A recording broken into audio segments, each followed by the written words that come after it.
Good evening, Redbirds. We are excited to have you with us this evening to hear from some of our colleagues from Milner Library and uncovering some neat information that they have been working on. So I'm really excited. They're the experts. I'm going to introduce each one of your panelists and let them take over. But for that, I should introduce myself. Not everybody probably knows who I am. I'm Stephanie Duquesne. I'm one of your senior directors of alumni engagement. I have the privilege of working with Milner Library in their engagement efforts with our alumni. And so they came to me with this really great idea, and I said, absolutely, let's make this happen. So thank you again for being here. The Q&A is open. So as they're presenting, if you come up with any questions or thoughts, feel free to pop it in the Q&A. I'll be moderating those, and we'll have time towards the end of the presentation to address those questions. So take a look at that. Feel free, don't be shy, post in that Q&A. But let's get started with our first presenter. First presenter with us here tonight is Assistant Professor Emily Baldoni. She is a metadata librarian at Milner Library, where she manages metadata for digital collections. So welcome, Emily. Next, we're going to hear from Carmine Beecroft. Carmine is the program coordinator at Milner Library, where they oversee the digital reformatting of Illinois State University's cultural heritage collections. Welcome, Carmine. And we also have Maddie. I'm going to say this wrong, Maddie. I'm so sorry. Maddie Loisel. And I practiced 3 times. Okay, Loisel, I got in my head, Maddie. Maddie is a senior librarian specialist where she works with metadata at Milner Library, where she aids in metadata production of digital collections. So please help me welcome our presenters. I'm going to pass it off to you all. All right, thank you very much, Stephanie. I'm going to jump right in. Are you all seeing the slides in presenter mode? Okay, great.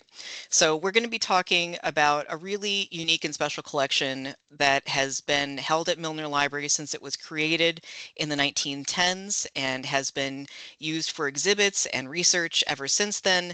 And I'll explain to you the long history of getting it online. And then Emily and Maddie will take away the presentation with a description of how they made the digital collection findable and usable, and the really cool stories that they uncovered while creating visualizations and stories on a special website that they created. So first off, we've already introduced ourselves. My name is Carmine Beecroft. I use they, them pronouns. We've got Emily, we've got Maddie here on the call, and then we could not have done this project without partners across the library, including almost a dozen student employees over the years, as well as various other Milner Library staff people from different departments, and the volunteers who transcribed 2,000 plus handwritten documents on our crowdsourced transcription platform from the page. So if you would like to explore the digital collection or the digital exhibit, while you are listening to this presentation, feel free to pull out your smartphones, open up your camera app, and then focus on these QR codes in the middle of the page. That will open the web address of these 2 different databases.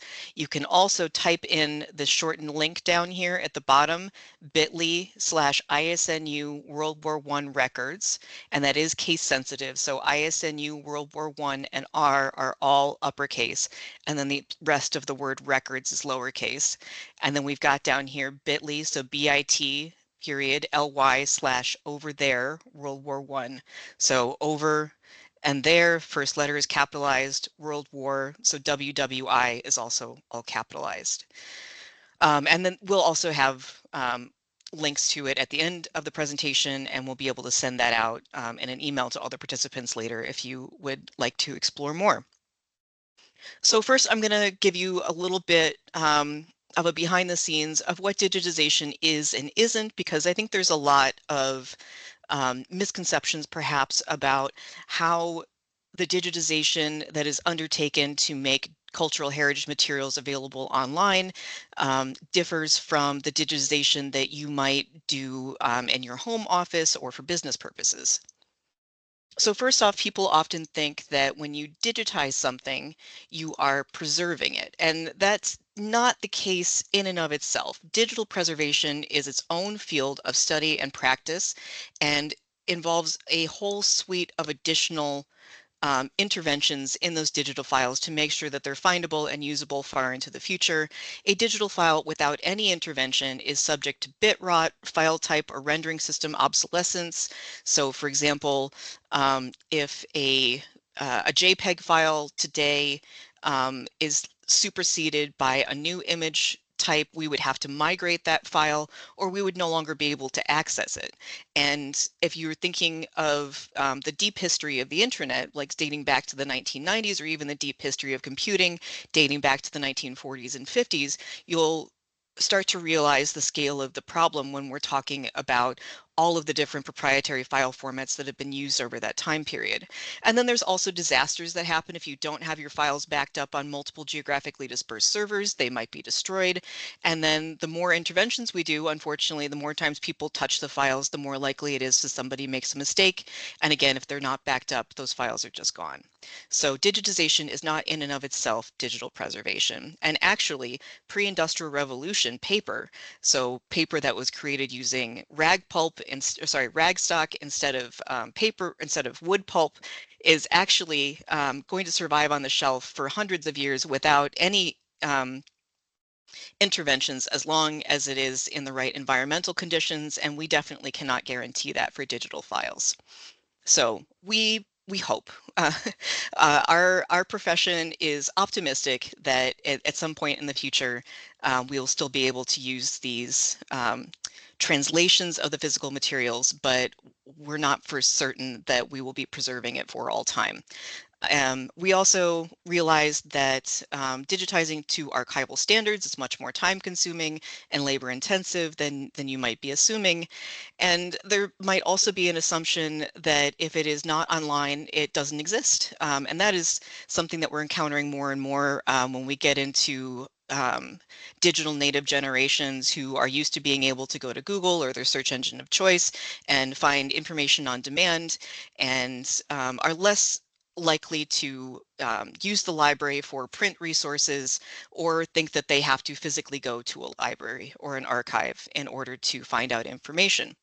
So we have kind of digitized stuff piecemeal over the last 20 years or so, starting with our most prestigious material in some cases, but also sometimes just the stuff that is the right format for the equipment that we have. And so there can also be an assumption that if we haven't digitized it, that means that it is of less research value. And it could just be that there's something tricky going on, whether it has to do with copyright or format problems. So we want to encourage people to visit archives and use all of the material that is available that has not been digitized. And that is orders of magnitude larger than the material that has been digitized. Even though we've been doing this for 20 years, um, the amount of labor that goes into it is so large that we are never going to be able to digitize everything. I've had students tell me, oh, so your job is to take all the books off the shelves and digitize them and make them online, and then this will just be a place to study and there will be no books. And that is categorically untrue for a lot of reasons, legal reasons, copyright reasons. Um, when it comes to cultural heritage collections, there's other ethical considerations to bring in, but simply the labor is too much for us to be able to do that given current technology. So here's some examples of the different costs that go into digitizing something, and I do want to point out that this collection is 4 linear feet. So that means that it is in 4 record center boxes. It takes up 4 feet on a shelf. Our university archives is 15,000 linear feet. So within those 4 linear feet is about 8,200 image files. So that's about 8,200 pieces of paper. of which 2,000 are which are handwritten documents. The total file size for that digitized material is zero point 0.6 terabytes. So that's 600 gigabytes or 6,000 megabytes. And our total digital master file collection is about 30 terabytes at the moment. And we're right up against the limit of how much space we have on our servers. So that resulted in 684 digital objects, and Emily and Maddie will talk a little bit about, more about what makes something a digital object and the description that goes into that. But all told, between our team, the volunteers, soup to nuts, it took 2,500 hours of labor to make this collection available online in a digital format and describe it so that it can be searched and accessed by our users. So that is more than one person working full-time for an entire year. So that gives you a little bit of a sense of the scale disconnect between the amount of material that we are able to digitize given our current labor and resources and the amount of material that exists. And we're collecting more all the time. So here's a little bit of information about how this collection came to be. It was the brainchild of Milner Library's first librarian, Ange Milner. She started working at the library before Milner Library existed. Actually, um, when the library was just a room in Old Main, which was the first and only building on campus for several years. She oversaw the transfer of the collection to multiple new buildings, and this building is named in her honor, as was the previous Milner Library, which is now Williams Hall. So at the entry of the United States into World War I in 1917, Illinois State Normal University's president David Felmley created a war service committee of the faculty to help the people who were participating in the war effort and also to compile statistics and data about their service. So Ange headed up a subcommittee to assemble what she called a war roster. So that was a list of all the people that were serving in various capacities, and a preservation file. So that is information on each person that she filed away for future reference. So she and her team created files on 806 ISNU affiliates, and that doesn't mean just students. It was also alumni, it was faculty, it was people who were friends of the university, anybody who had a connection to ISNU and was involved in the war in any capacity, not just soldiers, also YMCA volunteers, Red Cross volunteers. There were a lot of ways that people contributed at home and overseas. So 806 total records, total files. They contacted many more, but they only had information on 806. Of those 806, 685 files exist today, but 3 of the folders are empty. So realistically, we're left with 682 people. So within these files, you would find a variety of content. Most interesting, most data-rich to us was the questionnaires that Ange and her team sent out to service members and volunteers. And so this recorded all of their movements in the war, whether they were wounded, if they got any medals or honors, as well as demographic information about their hometown. There's just a wealth of information here that we were very excited to be able to dig into. They also recorded where people were moving on index cards because they could be transferred up to a dozen times during the war. Sometimes they would only be in place for a week or two before they'd be moved to another camp, where they would get on a ship and go overseas. Ange also started up a correspondence with many of the people who they contacted. So there's lots of letters coming to her from those people. Unfortunately, we don't have her letters going out to them. There were also reply cards. They had a reunion after the war, and so she saved all of their RSVP cards, yes or no. And then there was also a baby boom and a wedding boom right after the end of the war. So she also put in their wedding announcements, birth announcements, and unfortunately, in a couple of cases, obituaries. There were folks who came home and then died soon after. And all of that information is preserved in these files, as well as what we call in the industry ephemera, which is just miscellaneous stuff that was not intended to be saved, but necessarily in the day-to-day course of human activities, but was preserved in these files, and we're now able to access them. So the history of this collection, goes back to 1917. It was used by people. We haven't had an official university archives for relatively long in the history of our institution, and we got our first certified trained archivist in 2011.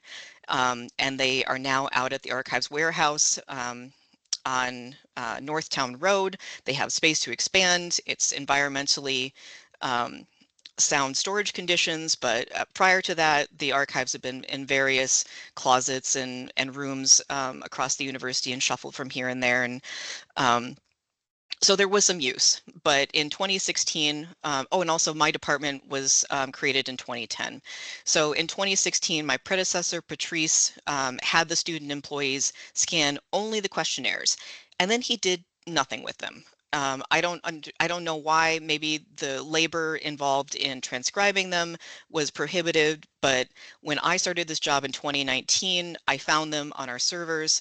I then forgot about them because I had so much else to do, and then the pandemic hit in 2020, and we had to send our student employees home in the middle of the semester, but the university pledged to not fire all of the student employees that were no longer working on site without any notice. So the students for that like 2-month period were allowed to work remotely, and I needed something that they could do where they didn't need access to our equipment, space, and materials. So I pulled these out and I said, please transcribe these documents. And there were, I don't know, like 400 or so questionnaires. Not every folder had a questionnaire in it. So they did that in 2020. And then I also left them on our servers, and I got pulled into other projects. More stuff was going on. The pandemic really did a number on us. And it wasn't until 2023 that I was like, I didn't have an understanding of what the entire collection was, and I was able to get into it and see all the varieties of material, the photographs, all of this other data, and I was convinced that we needed to digitize the entire collection. So that took 4 student employees working about 10 hours a week, 16 weeks, each one digitizing their own box. So it consumed the entirety of the digitization labor of my department for a semester, and we were in 2023 able to complete that process. I did quality control, image processing, ingested it into our content management system, did a lot of cleanup in the structural metadata of the collection, and then handed it off to Emily and Maddie in later 2013. The collection was then made available online in 2024. So, oh, I already said this. Here's just some more information about the process of digitization. Um, the process of, well, so post-processing is taking those uh, what are called master files, which are the high resolution, very large files that we keep for preservation purposes, and then creating copies of that are smaller, more portable. They're in a friendlier file format. And then we also do some adjustments and transformations such as desilvering. So silvering is a process where the silver particles in the emulsion layer of the photograph, the developed photograph, rise up to the top of the image, and anytime you shine a light on it, you get a reflective sheen. So that's this kind of blue sort of stuff we've got in here. And so I have some tricks up my sleeve to remove that and bring out some more detail. So I did that on a lot of the photos, which were in kind of bad shape. And then we as a unit do not make any textual material available online unless it has been transcribed or OCR'd. OCR is optical character recognition. It is a computer program that creates a layer of computer readable text from an image of text. Otherwise, a computer would just look at a page of text and say, this is a picture, and it wouldn't be able to pull out any of that text layer. We wouldn't be able to do keyword searching on that material.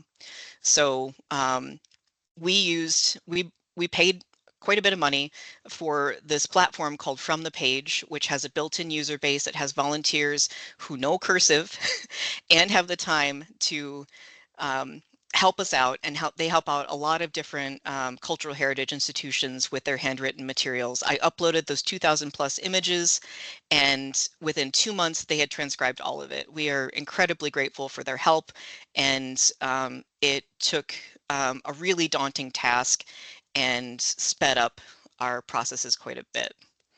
So if you would like to visit from the page, it's just from the page .org, and then you can search for Milner Library. There's a long list of institutions there.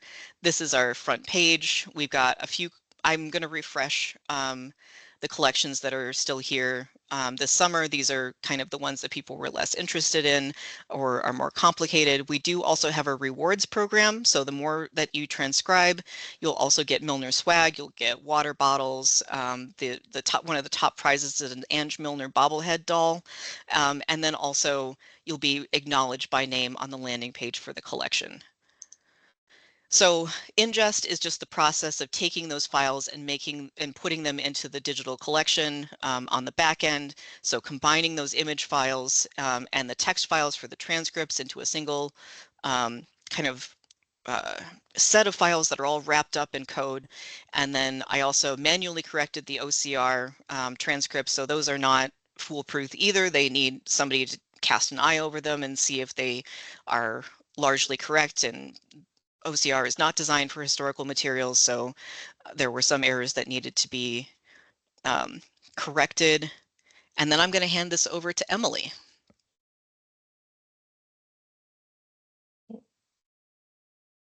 Great. Thank you, Carmen. Give me just a second while I fumble around and share my screen here.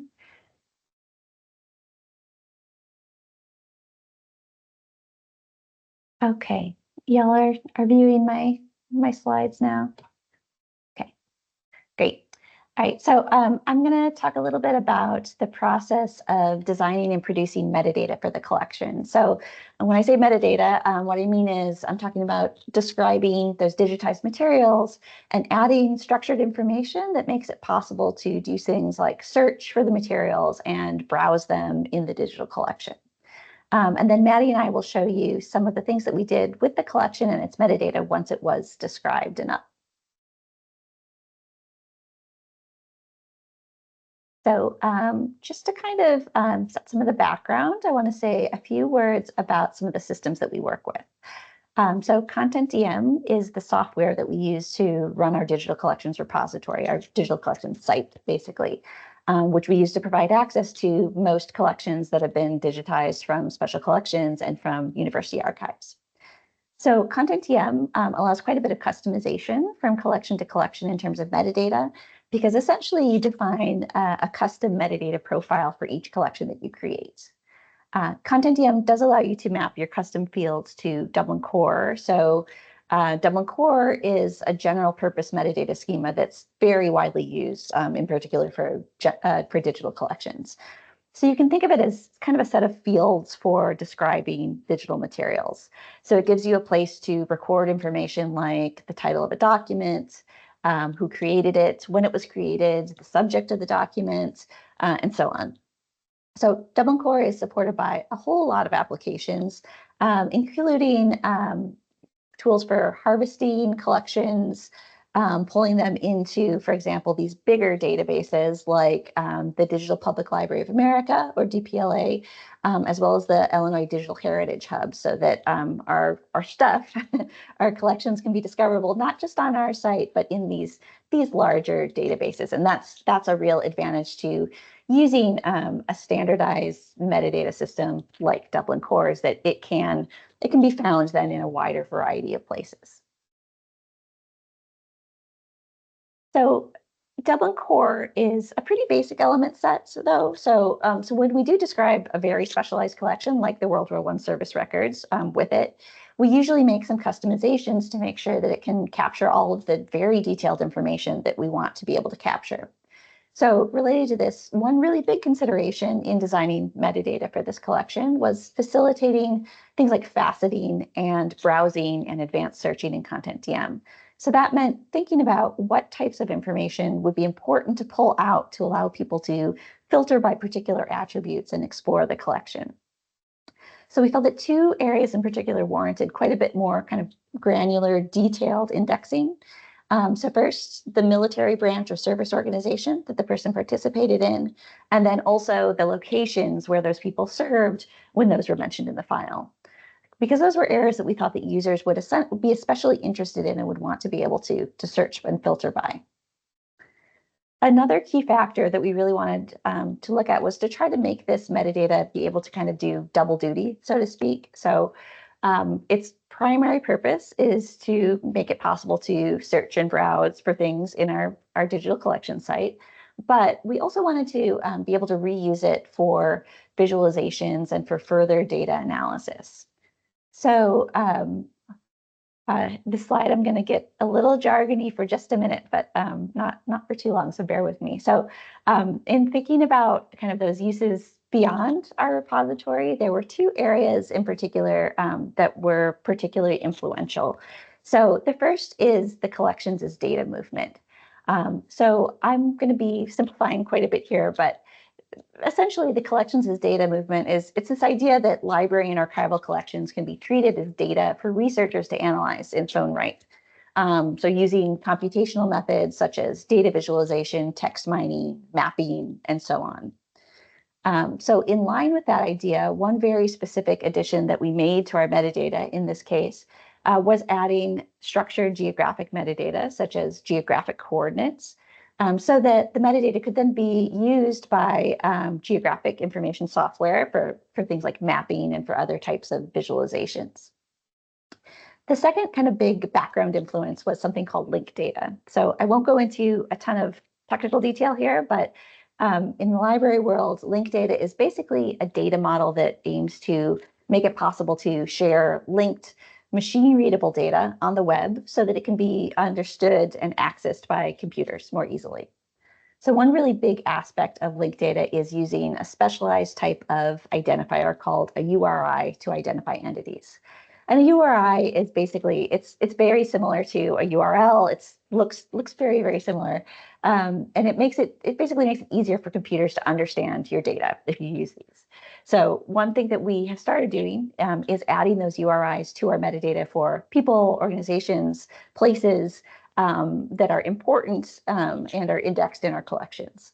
So those URIs don't appear publicly, but we view them as kind of a way of enriching that data that's being created and making it possible to do more cool stuff in the future with applications that can use it.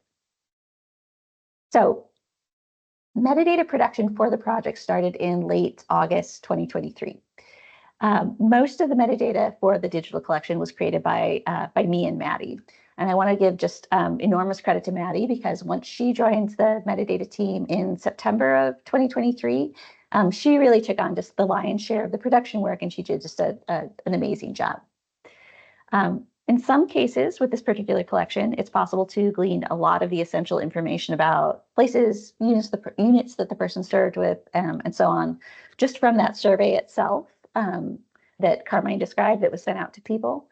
But in other cases, there's some research in outside databases like Fold3 or like newspapers.com, other sources that you might use, for example, for genealogical research. That was really necessary to verify information or just make sense of, the often scrawly abbreviations for different military units or companies and so on. And again, Maddie in particular did some really amazing just detective work, frankly, in trying to pin down details about these people's experiences. So this slide is showing an example of the type of metadata created for items in the collection. So this would be something you would view in our digital collection site. It would appear right next to the page images of documents from somebody's file.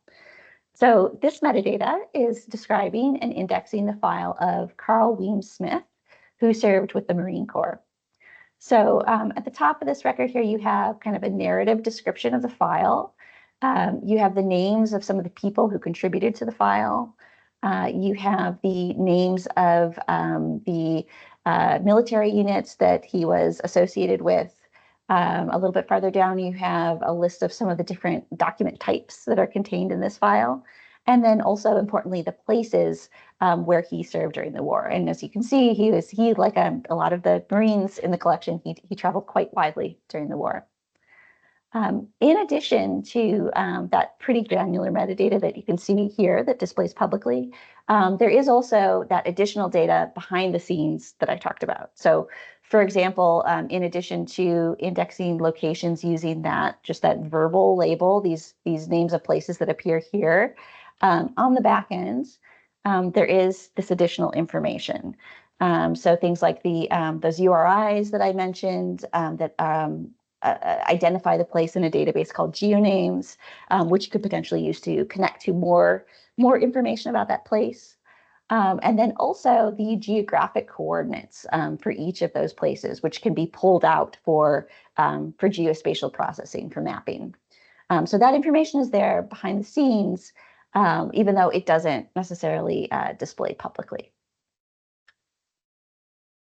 And now I'm going to turn it over to Maddie to talk a little bit more about some of the things that we learned from the metadata.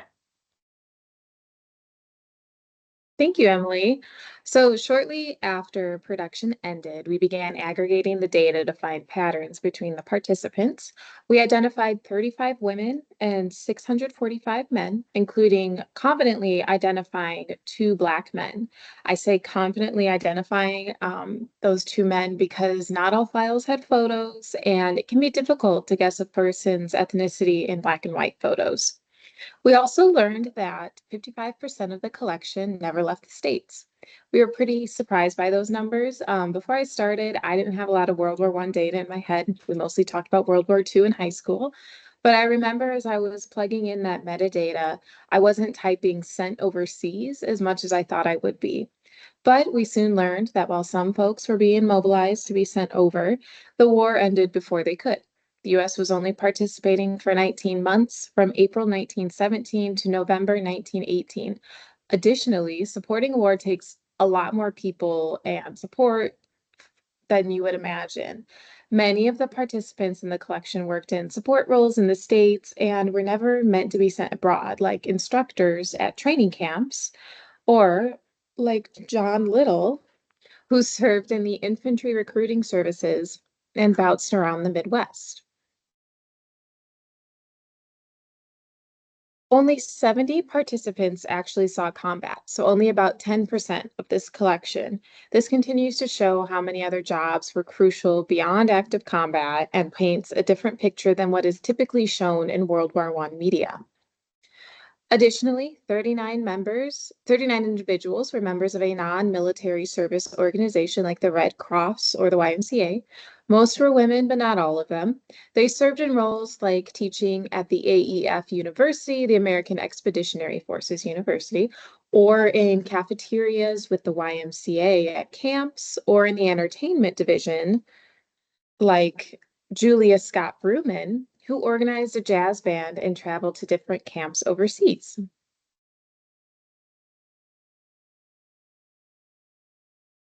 There are also 12 Gold Star files in the collection. These files were given a Gold Star sticker to indicate that the person had died in the line of duty. Only 3 of those 12 died from combat injuries, but the rest are from other causes. Some died from illness, some were accidents from training exercises, like Louis Eddie Davis, who served in the Aviation Corps at Ellington Field in Texas. After having lunch with his parents, he conducted a routine training exercise, but the plane had a bad engine that resulted in a fatal crash. At least 26 people in the collection contracted influenza during the war, which overlapped with the epidemic of 1918. At least 2 individuals died from their infections. However, we are pretty confident in saying that both of those are low numbers. While indexing the files, we were cautious in saying that somebody had influenza and only signed it when it was apparent. There are many files stating that a person was hospitalized for pneumonia or other pulmonary conditions, but without mentioning influenza. 4 of the Gold Star files mention the cause of death as pneumonia without mentioning the flu. Of course, pneumonia can manifest in different ways, but it's a fair assumption to think that some of those are flu-related deaths, which could potentially bring the flu-related deaths up from 2 to 6, meaning 50% of the deaths in this collection. So we also learned the breakdown of units that the individuals participated in. The vast majority fell under the Army umbrella, but we recorded more granular divisions and brigades that they participated in, including units like the 304th Tank Corps, or the 62nd Prisoner of War Escort, or the 29th Balloon Company, which was a part of the air service and would fly blimps high up in the sky to gather information on the other side. And now Emily will tell us about some tools that we use to tell their stories. Great, thank you, Maddie. As I said before, one of our primary goals with this project, in addition to, of course, making the digital collection accessible, was to try to create data that could be reused for other purposes beyond just, searching for resources in our digital collection site. So what I want to do now is show you a few examples of some of the experiments that we've been able to do with techniques to explore that data and stories from the collection. And I want to note that in addition to Maddie and myself, our colleague Angela Yan, who is a cataloging and metadata librarian at Milner, also played a huge role in some of these kind of really cool digital humanities explorations with some of the data that I'm about to describe. So this slide is just showing a few of the tools that we've used in kind of different parts of this process. So there's ArcGIS, which we use to create maps based on the geographic data in the files. And we also used ArcGIS story maps to create narrative introductions to the people and the places in the records. Buoyant was used to do some text analysis of transcripts in the collection. Wikidata, which is basically a linked data database that is associated with Wikipedia. So for this project, we created some new entries in Wikidata or enriched existing entries for some of the people in the collection. We also used Wikimedia to enrich some of the digital storytelling that we did with other tools. And finally, Historypedia, which was used to create an interactive timeline related to the collection. So I'm going to start just by talking about how we took our digital collections metadata and turned it into basically a geospatial data set that could be used for mapping visualizations in ArcGIS. So ArcGIS is software for creating interactive maps and related types of visualizations. It's a pretty powerful tool, but it does require that your data be input in a very, very specific format. So in order to use ArcGIS to map those locations related to the collection, we had to do a bit of data processing and preparation. So we started by exporting that metadata from Content-DM and from our digital collection site. And then we used a piece of software called OpenRefine to do some cleanup and to get it into the format that ArcGIS was expecting. So once that basic data set was created, we imported it into ArcGIS to create what I call the big map. Which is essentially all the visits to different geographic locations documented by the collections and plotted on a map. So each point that you see on this map in green here represents a place where someone from the ISNU service records collection served during the war. So the map is fully interactive. You can zoom into the map. You can drag it to reorient the map. And then if you click on really any of these individual data points, you will get a pop-up that contains metadata from the file for that person, which then if you click on it, expand it, it contains the person's name and location. It has kind of a nice narrative description of the person's file from the digital collection, which kind of gives you just a summary of what the person did. And then finally at the bottom, there is a link to the person's folder in the digital collection. And if you click on that link, you can see here we have been taken to the full file for Lawrence A. Twomey. And here you can explore all of the content that we have about this person in the digital collection. So all of that you saw on that previous page here, that pop-up, all of that is coming from metadata that was exported from the collection. So I particularly like this ability just to link from the map to the full file and then discover more there, because it provides just another way to find materials within the digital collection, this kind of geographic browsing. So once we had that big map in place, we went about creating additional geospatial visualizations to bring out other aspects of the collection. So we were able to create subsets of the data to show locations associated with, for example, influenza hospitalizations, sites of battles that ISNU folks participated in, places where fatalities occurred, as well as locations related to some specific groups of people, like, say, women who served in service organizations or members of the pioneer infantry. And then we could use those subsets of the data to create interactive map layers in ArcGIS.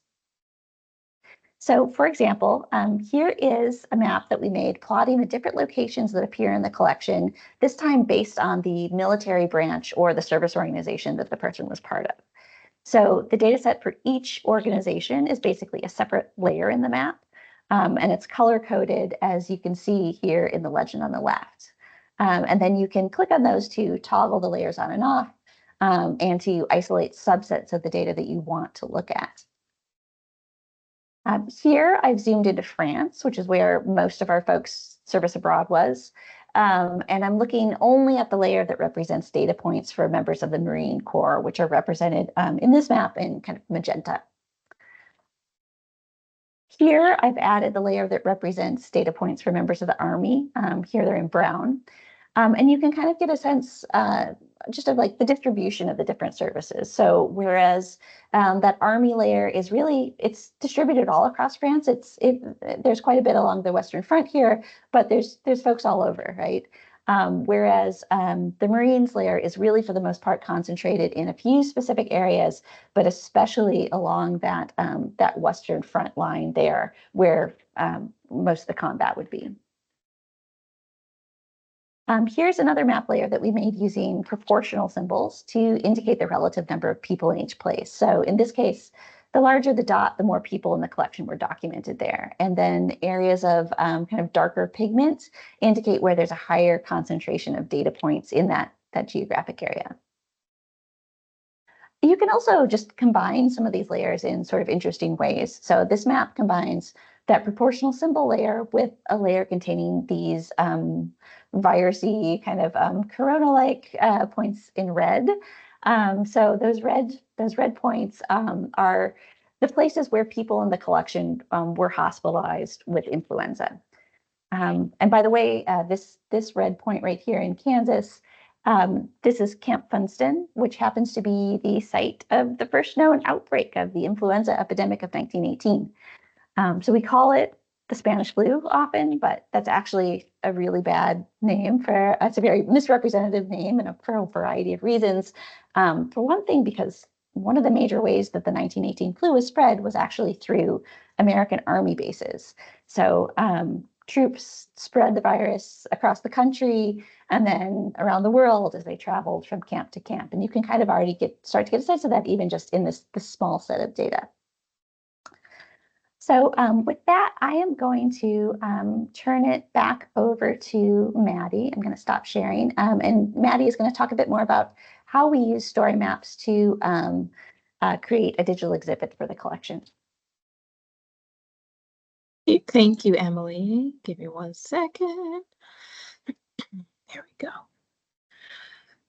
So we have all these beautiful maps, and we just needed a place to put them. We would have preferred to use a free open source tool, but our IT department was hesitant because of security concerns. We learned that campus was already paying for access to ArcGIS's story map, so we explored that tool and found it to be very user-friendly and had the capabilities to embed all of our tools and tell the story of the service women and men. You can access this website through the QR code on the bottom or the link that I put in chat earlier. So this is the landing page for our digital exhibit, or the front door, so to speak. You can navigate to each story from this page, but it also provides navigation on the top part of the web page from each story itself, so you don't have to keep navigating back and forth to this landing page. In the introduction section, Emily summarized our work on the collection. She also included the interactive maps that she just discussed on this page. Our other teammate, Angela, also created a dynamic timeline for some of the individuals in the collection. On the front goes into a brief overview of the Western Front and just two of the major battles. The Battle of Belleau Wood, where the 6th Marine Corps was lost in the woods for 6 days with only enough food for 1 day. This section also looks at the Meuse-Argonne offensive, and the final campaign of the war, including stories, maps, quotes, and photos from the collection. In this section, we use the slides function to tell the stories of the battles and the ISNU affiliates that participated, including C. Nolan Smith and Robert Benjamin Huffman, who both died during the Meuse-Argonne offensive.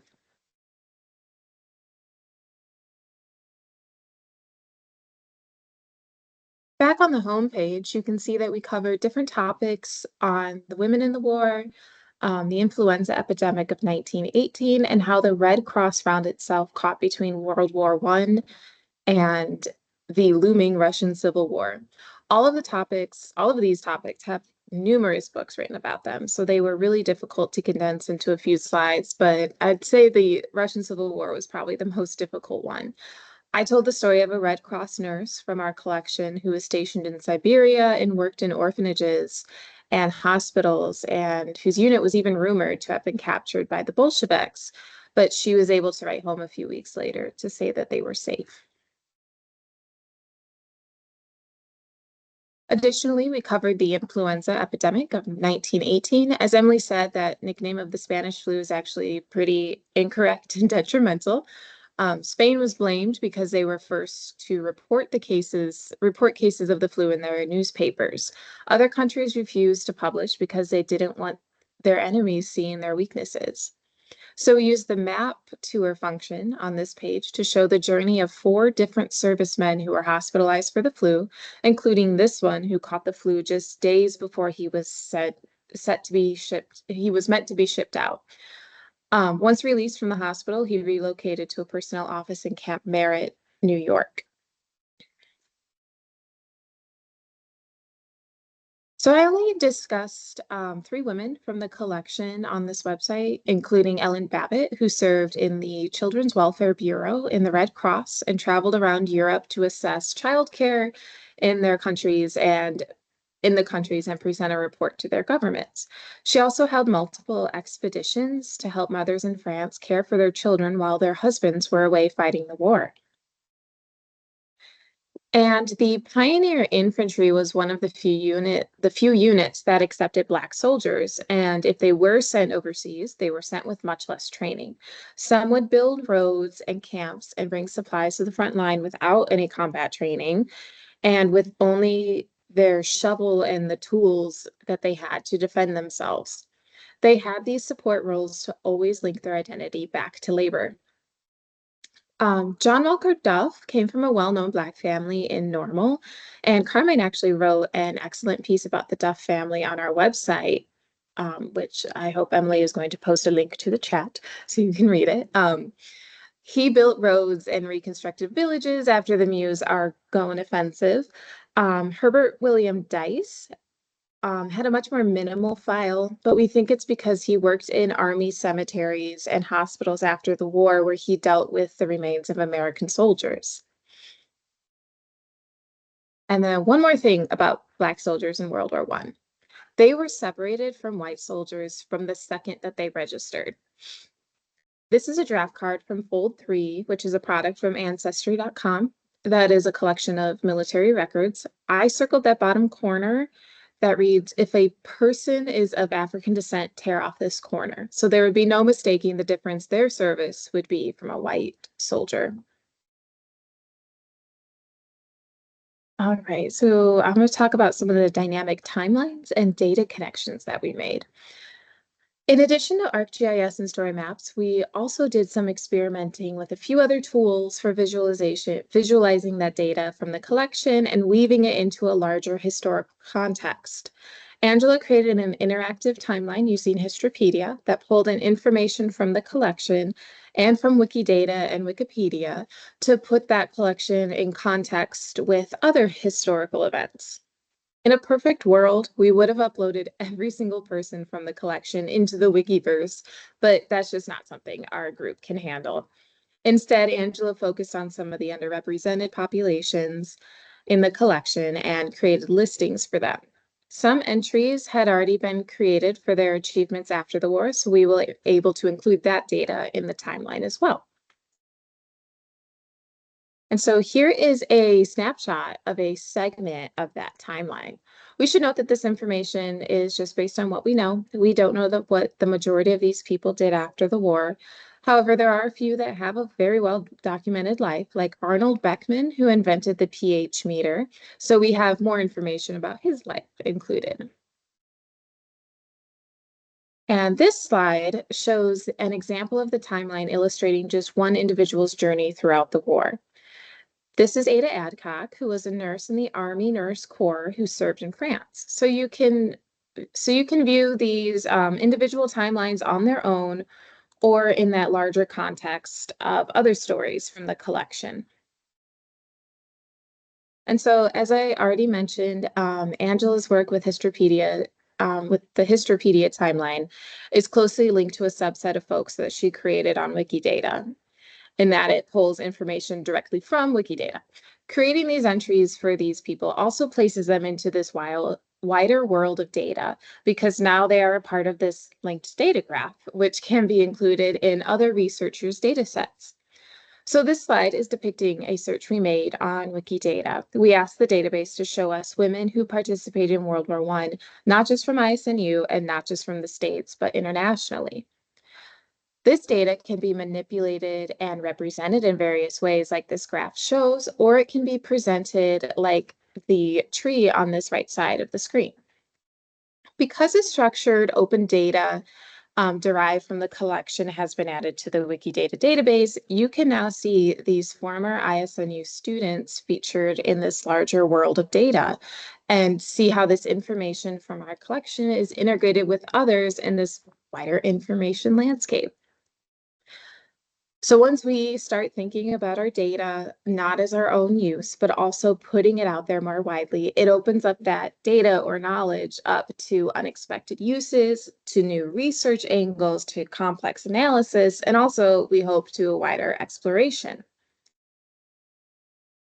And then we also published another digital collection that focused on the papers of an ISNU professor, Elmer Cavins. Cavins enlisted with the YMCA Education Corps when the war ended to teach at the American Expeditionary Forces University in France. He taught spelling and penmanship to soldiers while they waited to be sent home. It was only in session for 4 months.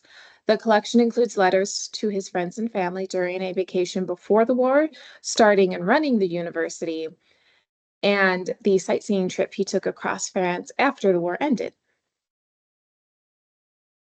So thank you so much for listening to our presentation. It really was a labor of love for all of us and opened up many rabbit holes and side quests that I personally can't wait to continue digging into. And we'll now open it up to any questions that you have. That was super interesting. I learned so much. I have lots of reading now to do. So thank you three. We didn't get any questions posted, but I have one because I'm just curious that I'm hoping each one of you can answer.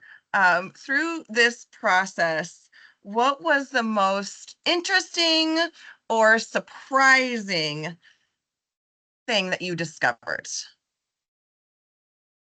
I can talk about kind of loop in the Elmer Cavins collection a little bit more, Okay. because I wasn't aware that that collection existed until we digitized the ISNU World War I service records, and he has a file in there like many others, but he was a faculty member here, and when he died, he donated um, all these sets of letters, one from a trip he took to Europe in 1911, and then another when he was serving in the American Expeditionary Forces University in 1919.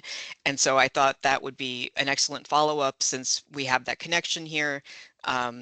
And it would be a way to do like a deep dive on one person as opposed to these other 682 people. And so I think it was something like 90 letters that he sent in 1919, But I learned a lot more about the American Expeditionary Forces University. Oh, sorry, he sent 69 letters in 1919 and 23 in 1911. So I had no idea that that existed. It's this bizarre, fascinating, very short-lived um, undertaking that was basically to distract the soldiers while they were waiting to be demobilized after armistice had been signed. So you've got over a million, I can't remember if it was 1 million or 2 million or 3 million. Anyway, it was more than a million American young men in France. And they're, you know, it's war torn. They get furloughs every once in a while, but they're just like going stir crazy on base. And it's going to take them months to sort out everybody, put them onto ships and send them home. And so they called for volunteers. And um, so the instructors were people like across the education spectrum, from school teachers all the way up to university faculty, and they were teaching everything from basic literacy skills to like super specialized stuff. And Elmer has some documents um, from his service there that talks about the various classes that were offered. And so it's just just really interesting to see that Yeah. the things that they got up to in that short period of time. And this was all volunteer labor. They had like 10,000 students who took classes at various points and learned a little bit that they were able to take home and apply to different things. There were classes about agriculture, there were classes about business, animal husbandry. I'm trying to find the class list, but I'm not sure if I'm gonna be able to. Here it is, course selection form version 2. Um, Arithmetic, shop arithmetic, advanced shop arithmetic, geometry, geography, trigonometry, civics and citizenship, economics, um, modern European history, foreign trade, business law. Um, sorry, it's kind of faded. Uh, Fractional mechanics, farm Hmm. management, productive farm crops, dairy farming. And so Elmer was a professor of penmanship and orthography. So that was his job here, is to teach people how to write beautifully and spell words in the era before spell check. And so he taught people how to write, basically, Yeah. when he was there. Well, one of our participants, Riley, who they just posted in the chat. Riley, I was thinking the same thing as Carmine was telling us about Elmer. So, we don't write letters anymore. There's no more.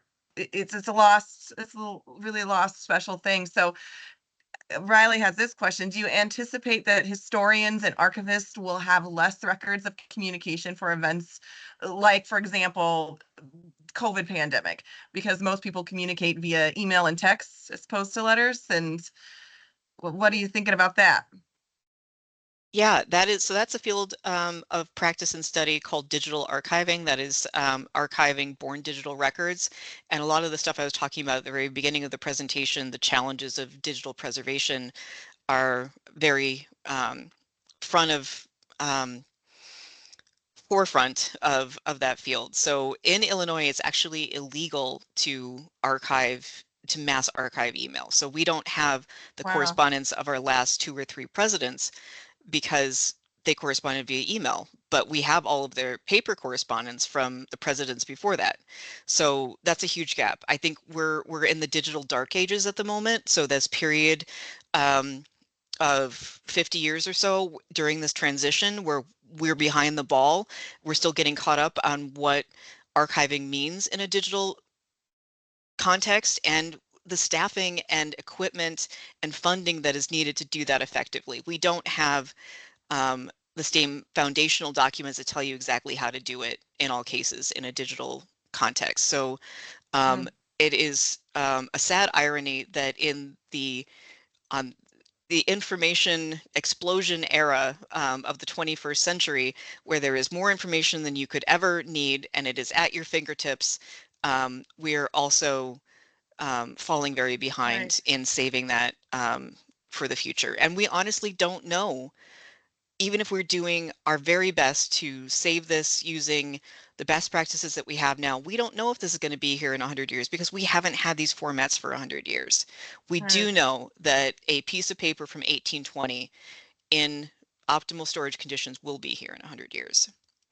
Well, we are thankful that we've got very intelligent folks like yourself that are working on campus and doing the work that you're doing.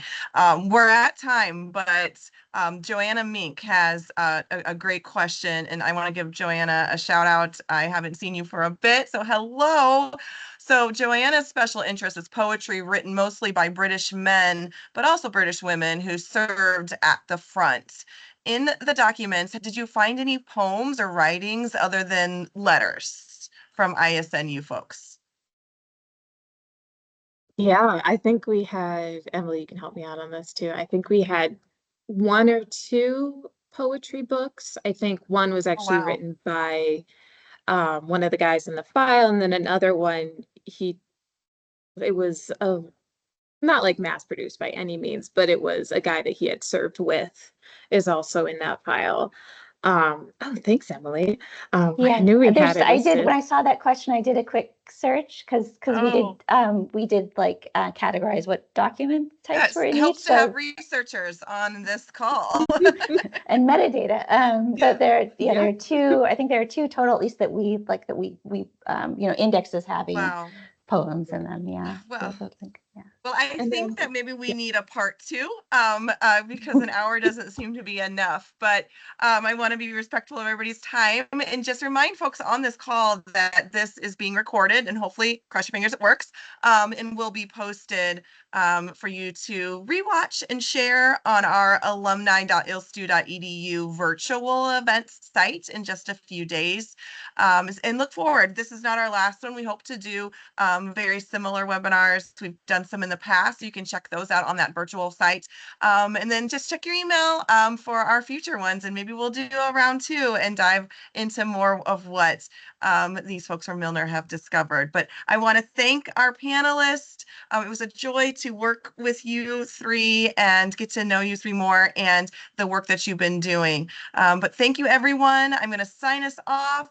And I hope everybody has a great evening. Go Redbirds. Thank you. Thank you so much.